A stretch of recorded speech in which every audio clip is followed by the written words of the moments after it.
বল এবারে লক্ষ্মী বিদায় হোক, ঘরের লক্ষ্মী ঘরে।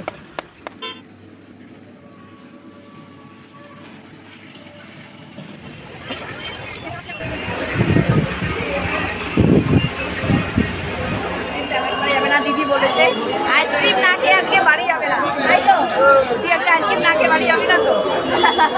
সোনা একটা গিফট পেয়েছে। সোনা কি গিফট পেলি? একটা ছোট্ট বাচ্চা সোনাকে গিফট।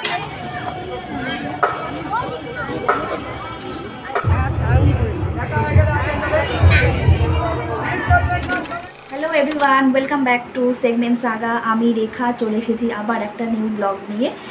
সকলকে জানাই দীপাবলির অনেক অনেক শুভেচ্ছা।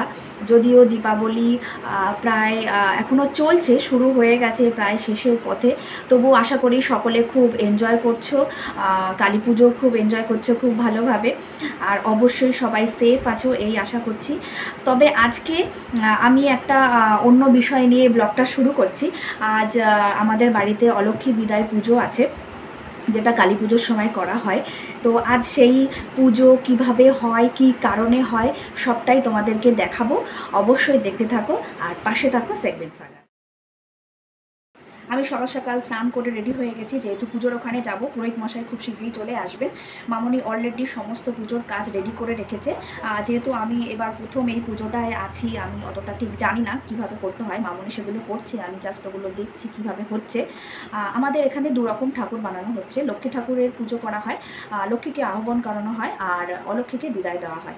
তো অলক্ষ্মীকে বিদায় দেওয়ার জন্য গোবর দিয়ে সেটাকে একটা ঠাকুর বানানো হয়, আর চাল বেটে, আতপ চাল ভিজিয়ে সেই চালটা বেটে ওই চাল দিয়ে একটা ঠাকুর বানানো হয় লক্ষ্মীনারায়ণ। সেটা হচ্ছে লক্ষ্মী ঠাকুর, যেটাকে ঘরে পুজো দেওয়া হয়। সেই ঠাকুরটাকেই আমরা পুজো করব এবং লক্ষ্মী দেবীকে আহ্বান জানাবো যাতে তিনি আমাদের মঙ্গল করেন, আমাদের ঘরে আসেন এবং থাকেন। তো এই নিয়ে পুজোটা শুরু করছি, দেখতে থাকো পুজোতে কী কী হচ্ছে। এই অলক্ষ্মী পুজো করার জন্য দু রকমের ঠাকুর বানানো হয়। প্রথমটি হলো চাল ভিজিয়ে তা বেটে লক্ষ্মী ঠাকুর বানানো হয়, যেটি ঘরে পুজো করা হয়। এখানে মামনি ঠাকুর বানিয়ে এবং সমস্ত পুজোর জোগাড়যন্ত্র করে রেখেছে। পুরোহিত মশাই আসলেই এখানে পুজো করা হয়। এবং এছাড়া আরেকটি ঠাকুর বানানো হয়, যেটি হচ্ছে অলক্ষ্মী ঠাকুর, যেটি বানানো হয় গোবর দিয়ে, এবং এর সাথে দেওয়া হয় চুল এবং তুলসী পাতা, ফুল, মাটি এবং ফল কেটে এখানে দেওয়া হয়। এছাড়াও দেওয়া হয় মোমবাতি, ধূপ। ঠাকুরমশাই এসে গেছেন যথারীতি। আগে প্রথমে অলক্ষ্মী পুজো হচ্ছে। এই অলক্ষ্মী পুজো হওয়ার পরে এই অলক্ষ্মী ঠাকুরকে বাইরে অপরিষ্কার জায়গায় রেখে দিয়ে আসা হয়। এখানে বরবাবু যাচ্ছে ঠাকুর নিয়ে সেখানে বাইরে রেখে দেওয়ার জন্য, এবং তার সাথে কুলোতে লাঠি দিয়ে বাজিয়ে বলা হয়, অলক্ষ্মীকে বিদায় হতে বলা হয় এবং ঘরের লক্ষ্মীকে ঘরে আসার আহ্বান করা হয়। এইভাবেই পুজোটি করা হয়।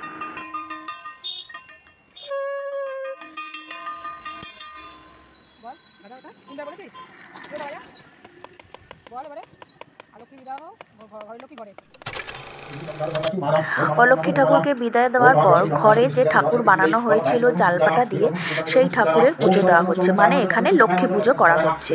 এটি ঘরেই পুজো করা হয়, ঠাকুরমশাই পুজো করছেন।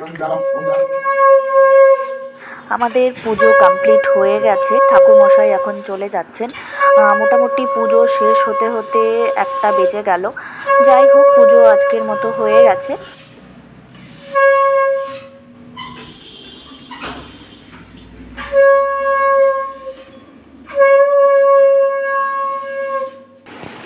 এখন গিন্নি রেডি হচ্ছে, দিদির বাড়ি যাবে, ট্রেন ধরবে। আমি একাই যাচ্ছি। হ্যাঁ, একা যেতে হবে, একা, যদি তোর ডাক শুনে কেউ না। বরবাবু এখন টিকিট কাটতে ব্যস্ত আমার জন্য। আমি শিয়ালদা স্টেশনে পৌঁছে গেছি। এখান থেকে আমি ট্রেন ধরবো, অলরেডি বোর্ডে দিয়ে দিয়েছে। এখানে আমি ঠাকুরনগর লোকাল ধরবো মধ্যমগ্রামে যাওয়ার জন্য। আমি এখন ঠাকুরনগর লোকালে উঠে পড়েছি, গন্তব্য মধ্যমগ্রাম।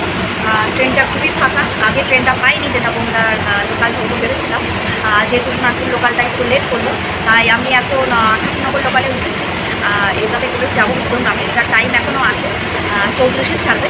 তো দেখা হচ্ছে মধ্যমগ্রামে গিয়ে। আমি মধ্যমগ্রামে নেমে গেছি। এখান থেকে দিদিবাড়ি পৌঁছতে লাগবে জাস্ট 5 থেকে 7 মিনিট। আমি এখন আছি দিদিবাড়িতে মধ্যমগ্রামে। এখন রেডি হয়ে গেছি, পুরো একদম ফুল হয়ে গেছি, এখান থেকে বেরোবো। মধ্যমগ্রামে যে ঠাকুরগুলো হয়ে যায় সেগুলো দেখার জন্য আমরা বেরোচ্ছি। সবাই রেডি হচ্ছে, দিদি এখানে রেডি হচ্ছে, এখন ওর হয়নি, জামাইবাবু অলরেডি রেডি, সোনাও রেডি হয়ে গেছে, সোনা নিচে নেমে গেছে, আমরা এখনও এখানে এটা সেটা করছি। দিদি হয়েছে? হ্যাঁ, একটু বাকি আছে, এখনো একটু বাকি আছে বলছে। তো আমার কমপ্লিট, আমাদের মোটামুটি কমপ্লিট, এবার বেরোবো। আর তোমরা দেখতে থাকো কি কি প্যান্ডেল দেখছি, অবশ্যই পুরো ভিডিওটা দেখো, তোমরা দেখতে পাবে, আমাদের সঙ্গে তোমরাও দেখো কি কি প্যান্ডেল। না এখানে আছে, আমরা এখন বেরিয়ে পড়েছি, এখান থেকে স্টার্ট হবে প্যান্ডেল হপিং। এখানে কুমকুম বৌদি, কুমকুম বৌদি আছে এখানে, পিহু, হাই, আমরা সবাই বেরোচ্ছি ঠাকুর দেখার জন্য। দেখা যাক ফার্স্ট কোথায় যাই, দেখতে থাকো। বেরিয়েই দেখতে পাচ্ছি রাস্তায় প্রচণ্ড ভিড়। বেশ কিছুটা যাওয়ার পরেই এখানে আমরা একটা পূজা প্যান্ডেলে এসেছি। এটা হচ্ছে সুভাষপল্লী রেল ময়দানের পুজো।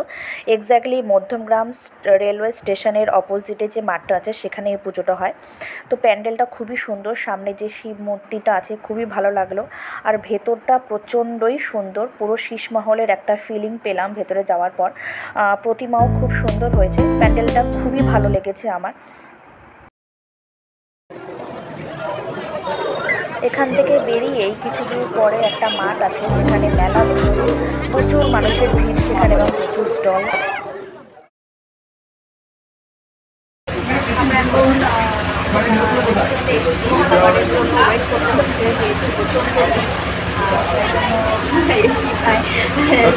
সিট খোঁজার জন্যই অনেক টাইম লেগে গেল। তো এখন অর্ডার নেবে, তারপরে আমাদের খাবার আসবে, কি খাবার পাবো সেটাও বুঝতে পারছি। আমরা এখনও ওয়েট করছি, আমাদের অর্ডার প্লেস করা হয়ে গেছে। আমরা অর্ডার করেছি দই বড়া, আমি আর দিদি এটাই নিচ্ছি, আর জামাইবাবু আর সোনার জন্য নেওয়া হয়েছে মশলা ধোসা, কিন্তু এখনও আসেনি।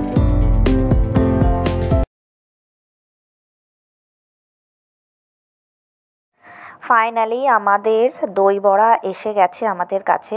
এটা হচ্ছে আমার one of the favourites food item. South Indian ফুডের মধ্যে এটা আমি সবথেকে বেশি খেতে পছন্দ করি, তাই আর ওয়েট না করে হামলে পড়লাম। এখানে জামাইবাবু আর সোনা খাচ্ছে মশলা ধোসা, ওরা যেহেতু দই বড়া খাবে না তাই ধোসা।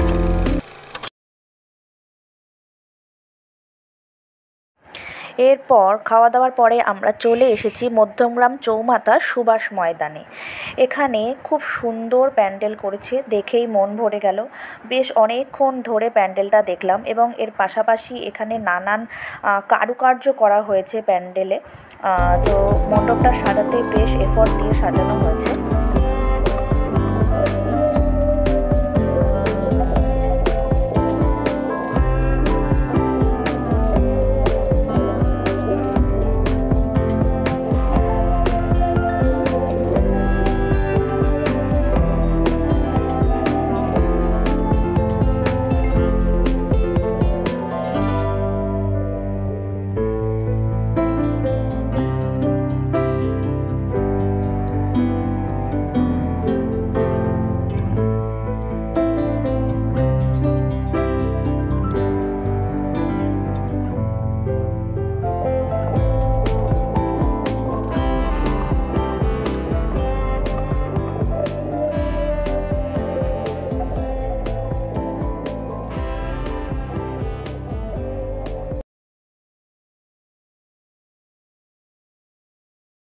প্যান্ডেল থেকে বেরিয়ে আসার পরেই আমরা দেখতে পেলাম আবার এখানেও মেলা। সবথেকে দৃষ্টি আকর্ষণ করলো মেলার জিলিপি, মালপোয়া এবং আরও সমস্ত খাবার দাবার, যেগুলো দেখেই জিভে জল চলে আসছিল। সোনা একটা গিফট পেয়েছে, সোনা কি গিফট পেলি? একটা ছোট্ট বাচ্চা সোনাকে গিফট দিয়েছে, সোনা খুব হ্যাপি। আমাদের বেশ কয়েকটা ঠাকুর দেখা হয়ে গেছে, এখন আবার আর একটা ঠাকুর দেখার জন্য যাচ্ছি। তো এখানেও লাইন আছে, প্রচুর লাইন, বিভিন্ন জায়গায় কথা বলতে পারছি না কোথায় কি, এগুলো পরে সব আমি জানিয়ে দেবো। তো সোনা বল কেমন লাগছে? সোনার খুব ভালো লেগেছে, আমাদেরও খুব ভালো লাগছে। দিদি পেছনে আছে, সবাই আমরা লাইনে আছি। তোমরা দেখতেই পাচ্ছ কি বিশাল লাইন রয়েছে, এখানে আমরা ওয়েট করছি কখন ঢুকতে পারবো। আমরা এখন নবোদয় সংঘ প্যান্ডেলের কাছে দাঁড়িয়ে আছি। ফাইনালি আমরা এখানে ঢুকতে পারলাম। ঢোকার পরে জাস্ট অবাক হয়ে গেলাম, পুরো স্পেল বাউন্ড হয়ে গেলাম দেখে। এত সুন্দর শিল্পকলাকে এখানে তুলে ধরা হয়েছে এবং ব্যাকগ্রাউন্ডে একটা স্টোরি চলছিল যে মৎস্যশিল্পীদের কিভাবে লাইফস্টাইলটা তারা কাটায়, কিভাবে তাদের আর্নিংটা হয়, সমস্ত কিছু একটা ব্যাকগ্রাউন্ডে চলছিল। এবং ইচ অ্যান্ড এভরি হ্যান্ডওয়ার্ক যেগুলো করা রয়েছে এত সুন্দর, মানে এখান থেকে বেরোতেই ইচ্ছে করছিল না, এত সুন্দর লাগছিল, কিন্তু বেরোতেই হবে। জাস্ট অসাধারণ লাগলো প্যান্ডেলটা।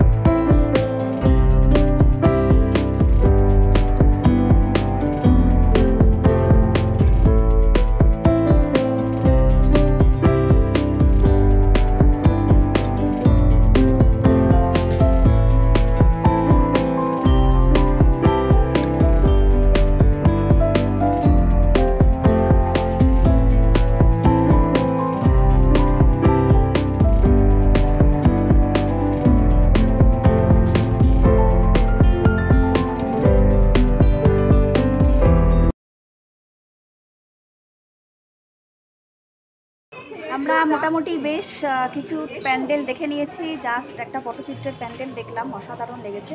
তোমাদের কেমন লাগছে বলো? ভালো, বেশ ভালো লাগছে।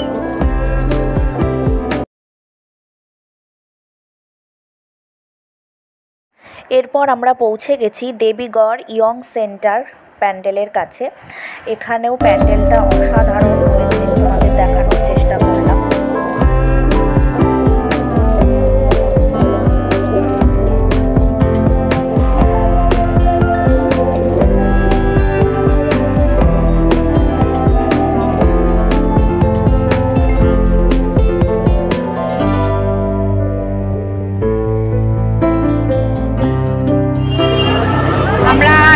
আইসক্রিমের দোকানে আসছি, ঠান্ডা ঠান্ডা লাগছে তাও আইসক্রিম খাচ্ছি। আইসক্রিম ট্যাবলেট করা যাবে না, দিদি বলেছে আইসক্রিম না খেয়ে আজকে বাড়ি যাবে না, তাই তো?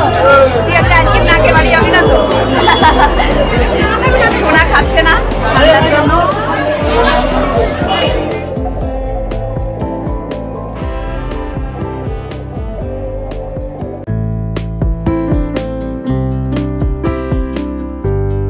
আইসক্রিম খেতে খেতেই আমরা একটু ইয়ার্কি ঠাট্টাও করে নিচ্ছিলাম, বেশ মজাই হলো।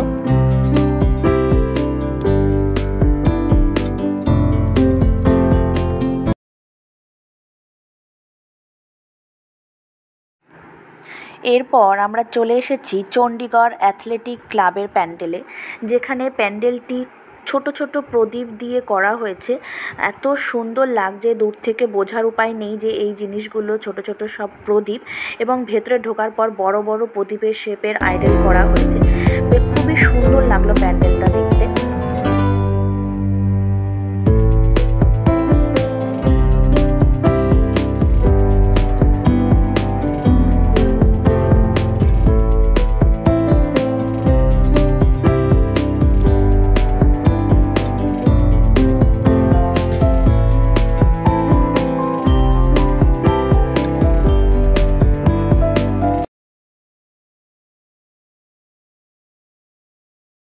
এখন আমরা আছি রবীন্দ্রপল্লী অ্যাথলেটিক ক্লাবের সামনে। এখানে আমরা ভেতরে ঢোকার পরে দেখলাম খুব সুন্দর, খুব সিম্পল সাদামাটা প্যান্ডেল, ভেতরটা ঠাকুরটা খুবই সুন্দর, বাট ভালো লেগেছে এটা। আমাদের ঠাকুর দেখা আজকের মতো কমপ্লিট, আমরা বাড়ি পৌঁছে গেছি। আজকে বেশ ভালো ভালো প্যান্ডেলই দেখলাম, সবকটাই বেশ ভালো লাগলো। প্রচুর ভিড়, প্রচুর লাইন দিয়ে খাওয়া দাওয়া, যদিও খাওয়া দাওয়া আমরা বাড়ি নিয়ে এলাম, ডিনারটা এখানে বাড়িতে বসেই খাবো বিরিয়ানি, কারণ ওখানে প্রচণ্ড ভিড়, ওখানে বসে খেতে গেলে অনেকটাই আরও টাইম লেগে যাবে। অলরেডি 12টা বাজছে। তো আজকে ব্লগটা এখানেই শেষ করছি। সকলে পুরো ভিডিওটা অবশ্যই দেখো আর জানিও কেমন লাগলো। আর আমার চ্যানেল যদি ভালো লাগে তাহলে অবশ্যই সাবস্ক্রাইব করো, আর ভিডিওটা ভালো লাগলে লাইক শেয়ার কমেন্ট করতে ভুলো না। যারা নতুন চ্যানেল ভিজিট করছো তারা ভিডিওগুলো ভালো করে দেখো, আর কেমন লাগলো অবশ্যই জানিও। আজকের মতো এখানেই শেষ করছি। সবাই ভালো থেকো, stay connected with segment Saga.